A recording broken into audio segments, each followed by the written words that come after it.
चलेगी, भ्रष्टाचार नहीं चलेगा, भ्रष्टाचार नहीं चलेगा, गुंडागर्दी नहीं चलेगी, गुंडागर्दी नहीं चलेगी। वकील एकता जिंदाबाद। अस्सलाम वालेकुम, आदाब, नमस्कार। मैं हूं याकूब खान। आप इस वक्त देखना शुरू कर चुके हैं YTV भारत। आगे आपकी जानकारी के लिए बता दूं कि तहसीलदार की कार्यशैली से नाराज पुन्हाना में वकीलों की अनिश्चितकालीन हड़ताल आज दूसरे दिन भी जारी रही। तहसील परिसर में प्रदर्शन के दौरान वकीलों ने तहसीलदार के खिलाफ जमकर नारेबाजी की। वकीलों ने पुन्हाना तहसील कार्यालय पर एक नायब तहसीलदार नुहू, जिनका नाम नरेंद्र भारद्वाज है, उनको एडिशनल चार्ज दिया हुआ है, जो कि सप्ताह में 1 या 2 दिन आता है और आमजन के कार्यों को नहीं करता है। और नायब तहसीलदार का व्यवहार एक अधिकारी का नहीं रहता, बल्कि एक तानाशाह राजा के रूप में रहता है। नायब तहसीलदार किसी से भी तहजीब व सभ्य तरीक़ा से बात नहीं करता है। जो कि तहसील में कार्य होते हैं उनको बगैर रिश्वत लिए नहीं करता है, और जो रिश्वत देते हैं उनके कार्य कर दिए जाते हैं, और जो रिश्वत देने से इनकार करता है उनके कामों को नहीं करता है। जब हमने इस बारे में वकील साहिबान से बात की तो क्या कहा वकील साहिबान ने, सुने आप इस वीडियो को विस्तार पूर्वक। क्या मामला है कि जो वकील धरने पे हैं, क्या जरूरत पड़ी?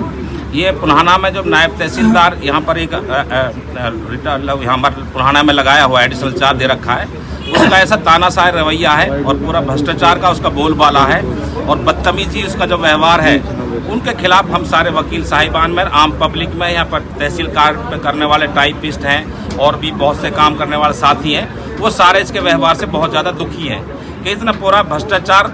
हमारी भी तकरीबन 30-25 साल की यहाँ पर प्रैक्टिस होगी तहसील कार्यालय पर करते हुए, इतना भ्रष्ट अधिकारी हमने कभी अपनी ज़िंदगी में नहीं देखा। हमारे ये मांग है शासन प्रशासन से कि जो तहसील पे इसने रजिस्ट्रियों के बारे में और अन्य कामों के बारे में, मुटेशन के बारे में, जमाबंदियों के बारे में, जो आम पब्लिक के राजस्व रिकॉर्ड संबंधित कार्य होते हैं उनमें पूरा भ्रष्टाचार फैलाया हुआ है। मेन काम यहाँ पर रजिस्ट्रियों का रजिस्ट्रेशन का काम होता है, उन रजिस्ट्रियों पर बगैर रिश्वत ले किसी का भी कोई काम नहीं करता, और रजिस्ट्रियों को 1-1 महीना अपने घर पर रेजिडेंस पर नुहू में ले जाकर रखता है और वहाँ पर मोटी डील कर जब पब्लिक से पैसा लेता है, पब्लिक से पैसा लेने के बाद जब डीडो को देता है 1-1.5 महीना तक लोगों को परेशान करता है। दूसरा उसका जो व्यवहार है यहाँ पर बदतमीजी करने का, कभी किसी आदमी से सीधे मुंह बात नहीं करता, हर वकील से, हर आम नागरिक से, और ख़ास तौर से एक जो हमने और चीज़ नोट करी है यहाँ पर कि जो नौजवान लेडीज आती है 2% स्टाम्प की छूट की वजह से गवर्नमेंट ने छूट दी हुई है, तो जो नौजवान औरतें आती हैं उनसे अलग से व्यवहार, अलग से बात करता है, बंद कमरे में सारे वकीलों को, सारे लोगों को, सारे स्टाफ को निकाल देता है और अलग बैठकर उनसे बात करता है। जब हम उन क्लाइंट हमें बताते हैं वो बातें, उनकी बहुत ही शर्मनाक इसकी हरकतें होती हैं। उन चीज़ों से हमारे इलाके में पूरा रोष और दुखी है। इसके ऐसे तहसीलदार को हम कभी भी बर्दाश्त नहीं कर सकते। ये पूरे सरकार की जो नीतियाँ हैं भ्रष्टाचार मुक्त प्रशासन का चलाने का, उसको भी पूरा पलीता लगा रहा है। और जहाँ बेटी पढ़ाओ बेटी बचाओ का ये अभियान भी सरकार का चल रहा है, तो जहाँ पर एक अधिकारी, इतने बड़े प्रशासनिक अधिकारी अगर किसी औरत के साथ बदतमीजी करे या दुर्व्यवहार करे, तो इससे बड़ी शर्मनाक हरकत हमारे लिए कोई हो नहीं सकती। हम एक समाज का एक ऐसा अंग होता है वकील को जो हर तरीक़ा से दोनों तरफ से जिम्मेदारी निभाता, प्रशासन से काम करता है और आम पब्लिक की कड़ी के बीच में काम करता रहता है। तो ऐसे अधिकारी को हम बर्दाश्त नहीं कर सकते। ये हमारे इलाके पे कलंक और हमें शर्मनाक हरकत है इसकी, इसको तुरंत यहाँ से हटाया जाए। और तीसरी बात हमारी ये है कि ये यहाँ पर हफ्ते में 1-2 दिन आता है, 1-2 दिन आता है, इतना तानाशाह रवैया अपनाता है कि वहाँ पर इतनी भीड़ होती है, लोगों को धक्के मार कर बदतमीजी कर के बाहर निकालता रहता है, और जो इसकी फिर गलत हरकत है उनको अपने अंजाम देता रहता है। तो हमारी सरकार प्रशासन से ये मांग है कि यहाँ पर परमानेंट तहसीलदार को लगाया जाए और ऐसे ईमानदार अफसर लगाए जाए जो सरकार की नीतियों को फॉलो कर सके और जनता की आम भलाई का काम कर सके। कब से धरना चल रहा है, कब तक चलेगा? हमारा कल से धरना चल रहा है और जब तक ये शासन प्रशासन हमारी मांगों को नहीं मानेगा, ऐसे भ्रष्टाधिकारी को नहीं हटाएंगे, तब तक हम अनिश्चितकालीन धरना पर रहेंगे और ये चलता रहेगा। अच्छा, ये बताएं कि जिस तरीके से रिश्वतखोरी का आरोप लग रहा है, रजिस्ट्री करने की एवज में कितना पैसा वसूलते हैं, कोई मोटा आइडिया आप लोगों को? जैसे तो ऐसा कोई आइडिया तो है नहीं, लेकिन संदेह ये है कि जब रजिस्ट्री को साइन नहीं करता, मतलब 1-1 महीना 15-20 दिन तक 1 महीने तक रजिस्ट्रियाँ लोगों को नहीं मिलती, तो इससे जाहिर होता है कि बिगड़ मतलब उसका मनसा यही होता है पैसा लेने का, तो रजिस्ट्री पे जब साइन करता है। ये बताएं कि इससे पहले भी क्या आप लोगों ने कोई शिकायत दी, क्योंकि काफ़ी लंबे समय से ये यहाँ पे नायब तहसीलदार हैं? नहीं, इससे पहले तो हमने नहीं किया और मैंने 1-2 बार बताया, उनसे भी तहसीलदार साहब से बात की थी इस बारे में।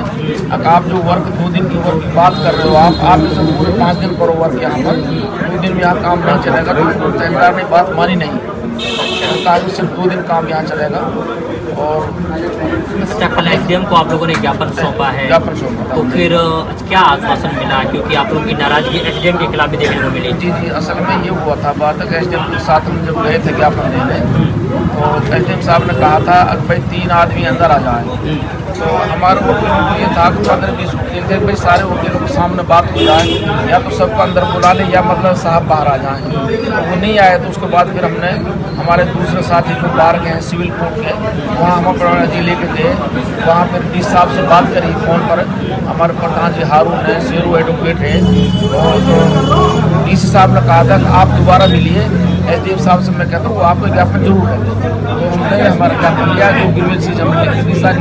अच्छा, क्या लग रहा है मतलब कब तक चलता रहेगा इसी तरीके से? हमारे इस तहसील में जब से ये एडिशनल 4 पर नरेंद्र भारद्वाज जी तहसीलदार नियुक्त हुए हैं, ये हफ्ते में 2 दिन आते हैं। 2 दिन आने के बावजूद भी ये किसी का काम टाइम पे समय पे नहीं करते। जैसे ही हम पार्टी को लेके वहाँ जाते हैं, हम खुद ही पेश करते हैं पार्टी को, आईडी सभी चीज़ लगाते हैं, लेकिन ये क्या करता है कि सभी को बाहर निकाल देता है। निकालने के बाद में लेडीज़ है उससे अलग में बात करते हैं। यहाँ ज़्यादातर हमारी लेडीज है, एक तो अनपढ़ है, आपको भी पता है, तो उनसे उल्टे पुल्टे सवालों में उनको उलझा के और फिर उनकी एवज में कि ये कमी है, रजिस्ट्री कैंसिल हो जाएगी, तो उन पर इतना दबाव बना देता है कि फिर ये भारी पैसे की मांग करते हैं सबसे, और जबकि ये अंदर से दरवाजे को बंद कर लेता है। अब क्या बात करता है क्या नहीं करता इस चीज़ की हमें नहीं पता।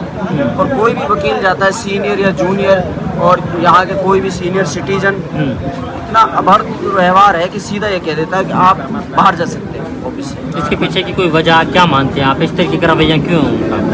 इसका पता नहीं, कोई क्या है कि पिछले 6 महीने से ये रवैया है इसका, और इसको कई बार हमने समझाया भी कि आप एक जिम्मेदार हो और बहुत बड़े ओहदे पे हो आप, और उसका आप गलत इस्तेमाल मत करिए, क्योंकि आपकी वजह से बहुत परेशानियाँ होती हैं।